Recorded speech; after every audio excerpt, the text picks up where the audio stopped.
तर एकनाथ शिंदेंनी मराठा समाजाची मागणी पूर्ण केली असं प्रकाश सुर्वे यांनी म्हटलंय। मराठा आरक्षण कोर्टात टिकेल असा विश्वास देखील शिंदे गटाचे आमदार प्रकाश सुर्वे यांनी व्यक्त केलेला आहे। तर मनोज जरांगेंनी संयम ठेवावा अशी भूमिका देखील प्रकाश सुर्वेंनी मांडली। 10% मराठांना आरक्षण देण्यासंदर्भात या ठिकाणी महत्त्वाचा निर्णय घेतलेला आपल्यासोबत प्रकाश सुर्वे आहेत, शिवसेनेचे आमदार आहेत। आपण त्यांच्याशी बातचीत करणार आहोत। या निर्णयाचं स्वागत कसं करता?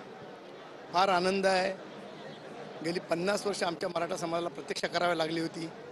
ती प्रतीक्षा माननीय मुख्यमंत्री एकनाथ शिंदे यांच्या रूपाने आज देव म्हणून आलाने मराठा समाजाला आरक्षण दिलेलं आहे।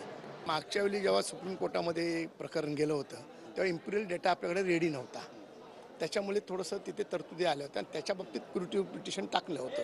क्युरेटिव्ह पिटिशनचा अर्थच असा होतो की आमचं म्हणणं पुन्हा एकदा विचारात घ्यावं। तर त्याच्या बाबतीत आता सर्व सर्वेक्षण केलेलं आहे। 1,57,00,000 लोकांचं सर्वेक्षण केलेलं आहे। या 2 लाख लोक कामाला लावली होती करण्यासाठी आणि त्याच्यामधून लक्षात आलेलं आहे की मराठ्यांमध्ये पण प्रचंड प्रमाणात मागासलेला समाज आहे। फक्त 3-4% हा सदन समाज आहे, बाकी सर्वचे सर्व टक्के 28 पैकी बाकी सर्वचा सर्व समाज मागासलेला आहे। त्यामुळे आता त्या हा इम्पिरिकल डेटा दिल्यामुळे हे आरक्षण निश्चित टिकणार हे सिद्ध होते।